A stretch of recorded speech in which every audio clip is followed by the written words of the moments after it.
Welcome to the Heart of Fauquier podcast. Here you'll learn the stories and tips from local business leaders and entrepreneurs who make up the heart of the community. Discover what makes Fauquier so wonderful and be inspired by the journey of local success stories. Now let's join Austin, owner of Bedrosian Cleaning Services, as we hear from today's special guest. So welcome to the Heart of Fauquier podcast. Today's special guest comes from Genesis Home Improvement. I'm here with Mark and Kim Jenkins. They own Genesis Home Improvement. So I'm excited to get to talk to them today and hear more about their story. I think you guys are going to get a lot of value from it as well. It's been a booming industry for you guys in the last year with just the way things have been. Yeah. So I'm excited to hear about that and also how you started the company. So just for starters, for our audience here, what exactly do you do here at Genesis Home Improvement? So it's twofold. We have a remodeling division and a restoration division. The remodeling division does bathrooms, windows, sidings, decks, additions, and the restoration division, we do a lot of insurance work. So if windstorm, it blows off your roof or shingles, we replace the roof. Additionally, inside, if you have a flood, let's say your dishwasher leaks and there's mold or the water has damaged the floor, we go in and work with your insurance company and mitigate the issue and then rebuild whatever was damaged. So it's two sides. Okay, got it. And then you also do, the additions and all the just fun stuff that people want to expand their house. So the exciting part, which has been huge in 2020, surprisingly, just because I think people are home and not going on vacation as much, and so they were looking at their house and decided that they wanted to upgrade something. So we've done, conversions of garages to new rooms. We've done sunrooms, screened-in porches, a lot of decks where people just want to be outside. And then a lot of bathrooms. Yeah. Maybe because people are using it more now that they're home. I don't know. That's true. But bathrooms and kitchens have been a big thing as well. So it's been fun. That's great. Yeah. And obviously you guys are here in Remington, Virginia. How far out are you guys servicing people? So right now we're about a 45-mile radius. Our most of our work is within a 25-mile radius, but our insurance work carries us a little further. We have work in Lake Anna, parts of Orange, Alexandria. Oh wow, so that's pretty far. Yeah. Okay. So it's not just Culpeper and Fauquier. It's all of Northern Virginia, pretty much. Yeah. Okay. Yeah. That's great. So let's go back a little bit. When did the company start, and how did it come to be? Well, Mark said he wanted to start a company. I thought he was crazy because I was already working full time, and he just wanted to provide a good remodeling company with good morals and ethics and values that stood behind their work. He had worked with people in the past that didn't mirror exactly how he thought it should go, and just wanted to start his own thing. And so we took a huge leap of faith in 2014 and started, and Mark did all the estimating, all the project management, all the ordering. And I just worked on the back end after I got off work with the finances and things like that. And then it just continued to grow, and then we ended up renting a space and had an employee. And then in 2017, I left my full-time job and came on full-time, which was another leap of faith, which is super scary. Yeah. But God just continued to bless us, and we continued to grow. And then we had the opportunity to buy this building in 2019. Sorry, okay. 2019. So we've been here almost 2 years, and it's just it just keeps continuing to grow. We have 22 employees right now. Wow. A really good team. And then the insurance piece, we've been able to get into that as well, and so very cool. How it started. And that makes it consistent probably for you too, having both sides of it. Yeah. It's definitely been a challenge separating the two, right? Because restoration work is different than remodeling. A lot of times remodeling folks, they're specialty selections or their custom design, things like that, where the restoration pieces were putting you back where you were. So it's been a learning experience to separate the two. Yeah, absolutely. Cool. So when we were talking and emailing a little bit beforehand, you said one of your greatest strengths is just how you're able to, I don't know exactly how you worded it, but how you appreciate your staff and also your clients or customers. What are some ways that you've gone about doing that and made that such a focus for you guys? Did it come easy, or is it something you really had to focus on? Just tell me a little bit about that. Super easy, because we all have to work, right? So we might as well enjoy where we work, and we appreciate our team tremendously.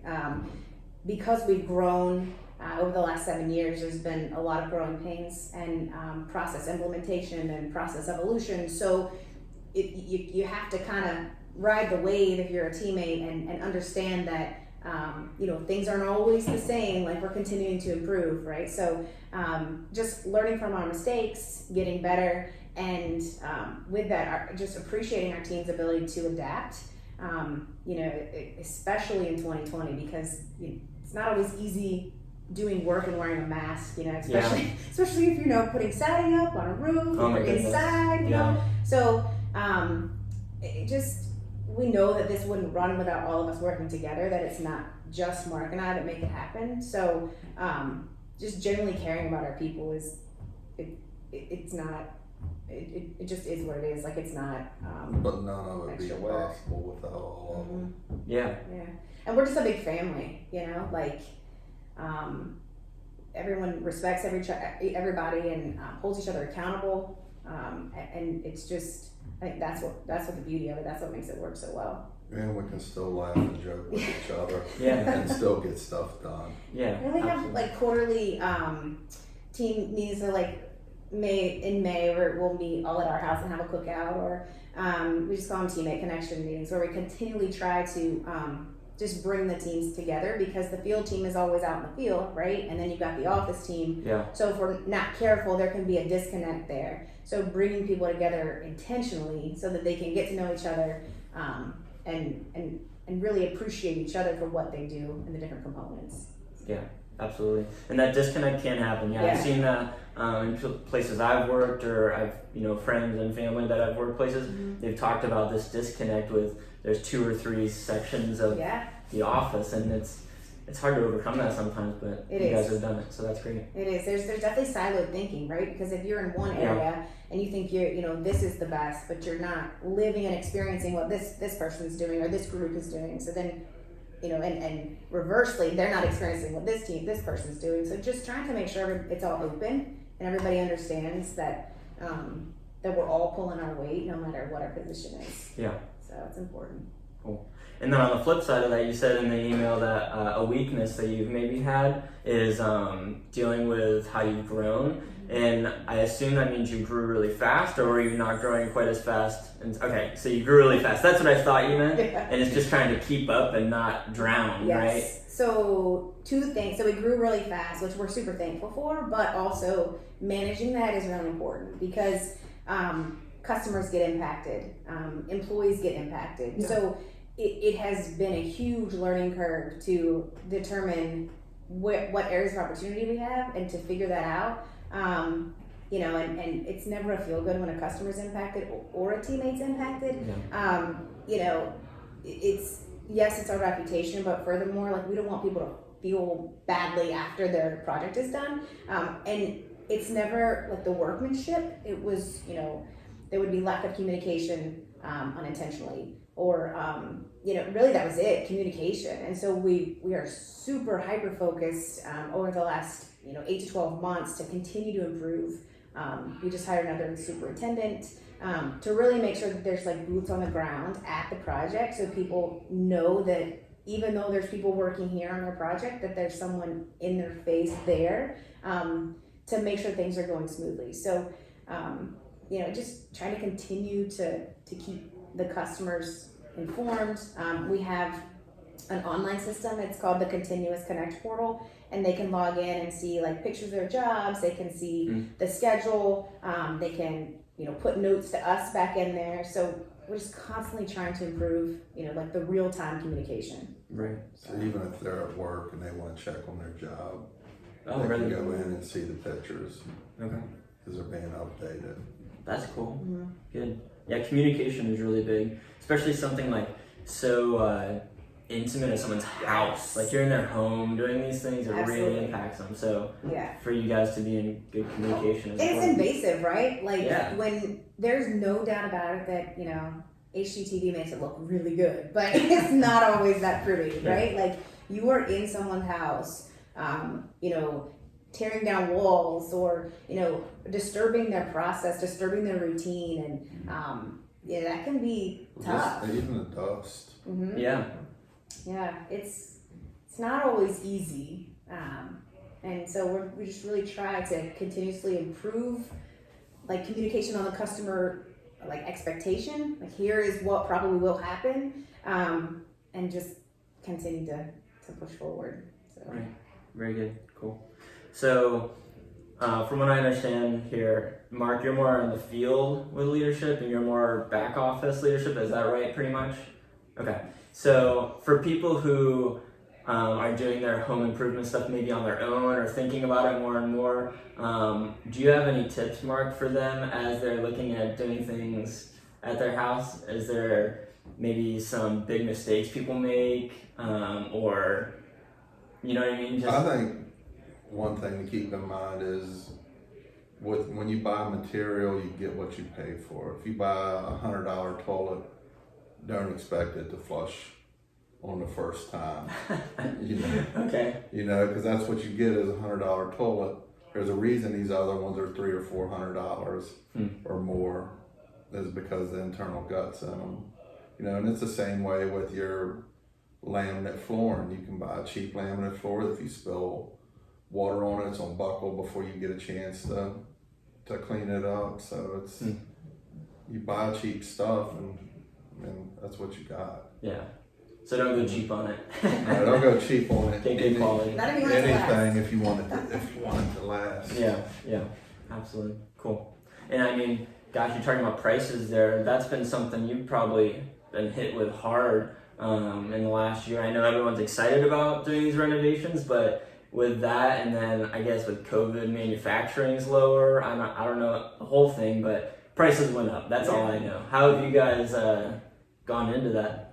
Well, prices have gone up. It's what I've read on lumber, almost 200%. Oh my goodness. We were paying beginning of last year like $9 a sheet for OSB. Now we're paying $40-something a sheet for. Wow. Yeah, it's insane. And the availability of pieces. So like we're windows, we'd have a 2-week lead time. You know, we're talking like 6-8 week lead time. Same with doors. And so that's been a huge challenge we talk about communication and setting the expectation. Like people, when they sign the contract, obviously they expect the project to start pretty soon. Right. We've just been in ways handcuffed to can't get the stuff. Yeah, so it's been really hard to like manage the project on the pieces you can do versus what you can't do.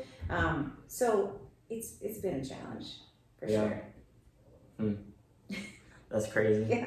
Do you think it'll slow down here? Do you see an end in sight, or is it just you're riding it and no clue what's going to happen? It seems like it's picking up. Mm-hmm. Really? Yeah. December, January, February are our slow months. You know, we don't have very many jobs going on, and we have carried the number of jobs we have had during those months mimics what we usually have during the summer and our high months. So it's, you know, and that's a whole other business challenge, right? Because you're trying to anticipate, is this just a temporary influx or do we need to hire for long term? So there's just a lot of, you know, variables that could happen. So we're trying to figure that out now, what that looks like and what we need to do. So. Okay.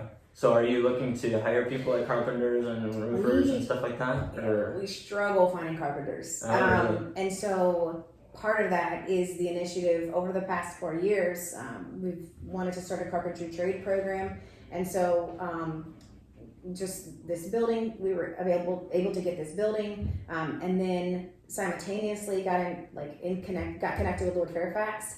And so Lord Fairfax had the ability to stand up the program. And so we worked side by side with them for a few years, and we just started the carpentry level 1 program. which launched last month, and it's, at full capacity, which is exciting. So we have a lot of initiatives to get more carpenters. The challenge is there's this generation where it's kind of a gap. Yeah. So, you have a lot of good, solid, older carpenters, and now some younger people who are interested in it, but there's not a lot of in between. Well, it's great to have good, solid, older carpenters, but what happens? You have to pay them more, right? So with the cost of lumber and the cost of material rising and the cost of labor rising, it impacts the price of the job. So there's just a lot of back end things that I don't think are always considered when someone receives a proposal, and they don't always understand what's in it. With those variables, as well as insurance and things like that. But back to the carpentry piece, in May, I'm meeting with the Department of Labor, because we are going to do an carpentry apprenticeship program. Oh wow, that's cool. Yeah, super excited. So that means we'd be able to hire people as apprentice, and then they would go through this apprenticeship, and they have a certain number of hours that we record. And so I don't have the entire framework built out yet. That will come more, in May, and hopefully we'll launch that in the next couple months.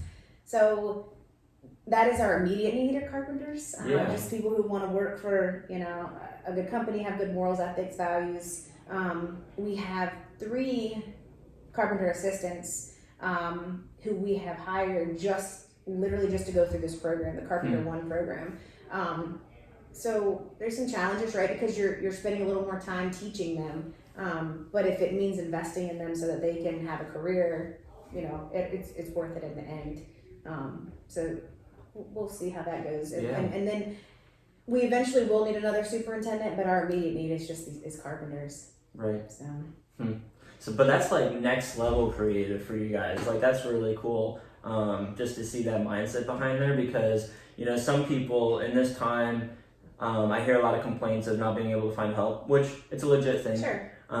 But instead of sitting back and saying, well, we're capped off, you're thinking, wow, there's this wave, we have this need, what can we do? And that's super creative. That's not even just on the job training, that's another level. So that's really cool. Thank you. I'm super excited about it, because I think there's so many people that get lost. A lot of kids in high school, I think, get lost. They do, yeah. Because they're not four-year college bound, right? Which I just believe in education, whether it's four-year college, whether it's on-the-job training, you just continually want to improve yourself through education. But I think it looks different than a lot of people think. They don't always think outside the box. And so if I can grab those people who love to work with their hands and just don't want to sit behind a desk all day. They may want to in 10 years, which at that point we put them through a progression to be a project manager one day. Right. Because your desires and your thoughts kind of change as you grow anyway. But then there's some that just want to, work with their hands their entire career, which fine too. How do we develop you and give you goals to get you where you want to go? So